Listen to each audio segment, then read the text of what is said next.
हेमा डरते हुए police station में आई। तब उसके चेहरे पर डर का साया साफ दिख रहा था। डरे हुए मन से उसने दबे पांव आगे आने की हिम्मत की। आगे कुर्सी पर एक पुलिस को देखकर उसने राहत की सांस ली। कोई तो है जो भगवान जैसा अपने काम में मग्न होने वाला रक्षक उसे अपनी आंखों के सामने दिखा।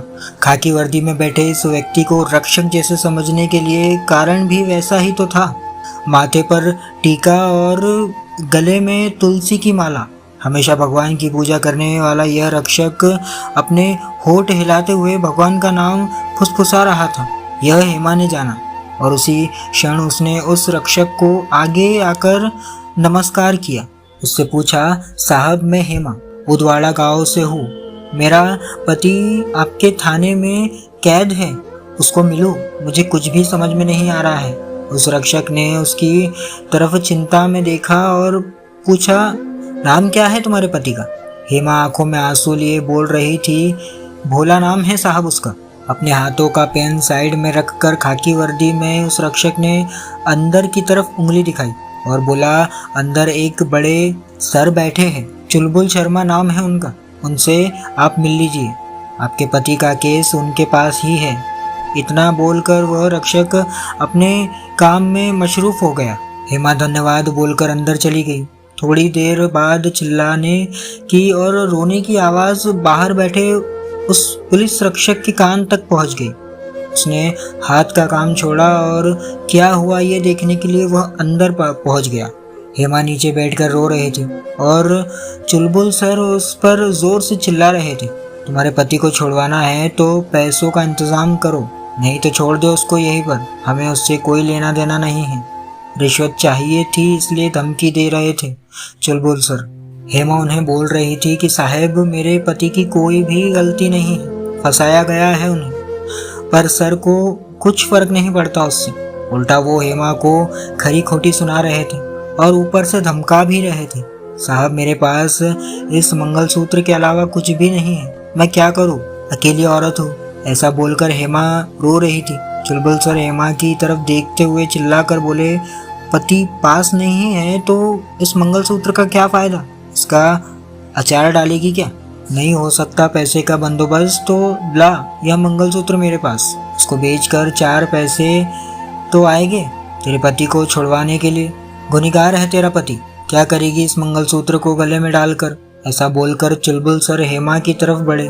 तभी हेमा ने गले में हाथ डालकर मंगलसूत्र निकाला और सर को दे दिया और बोली, लो साहब यह मंगलसूत्र।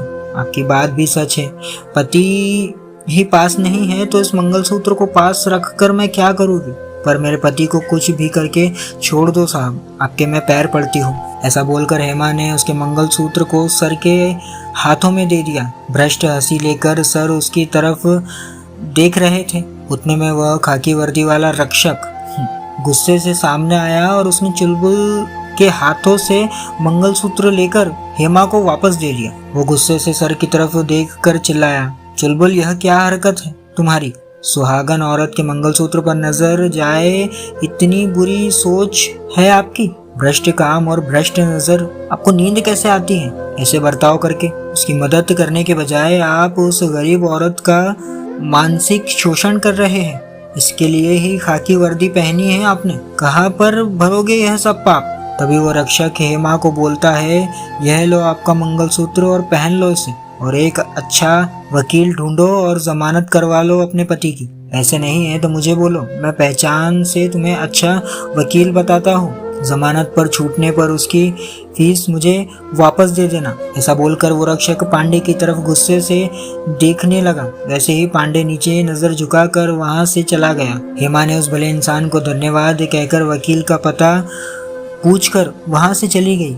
इस वारदात को बहुत दिन हो चुके थे और खाकी वर्दी का वह भला इंसान सेवानिवृत्त होकर 8 महीने हो चुके थे। आज पेंशन लेने के लिए बैंक में लाइन में रक्षक शांत मन से खड़ा था। तभी उसको उतने में जाना पहचाना चेहरा उस बैंक में एक टेबल पर बैठा दिखा। लाइन छोड़कर वह रक्षक वहां गया और देखता है तो क्या, चुलबुल सर। चुलबुल का एक हाथ थर थर कांप रहा था, मुंह थोड़ा सा टेढ़ा हुआ था और पैर बहुत थर थर करते हुए दिख रहे थे। क्या हुआ सर, ऐसे कैसे हुआ यह सब? मुझे तो खबर भी नहीं यह सब की।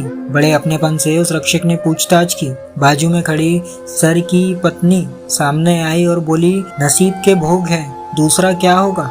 2 महीने हो गए, अब पगार लेने के लिए आना पड़ता है इनको। कुछ भी बचा नहीं हमारे पास। बहुत इलाज किया, पैसे खर्चे किए, लेकिन कुछ फर्क नहीं पड़ता इनको। ऐसा बोलकर उसने अपने आंसू पल्लू से पोंछ लिए। वह रक्षक मन में सर के लिए भगवान से प्रार्थना करके दुखी मन से वहां से चला गया। कर्म और कर्म का मिलने वाला फल, ऊपर वाले का ये सिस्टम शायद ऐसे ही चलता होगा।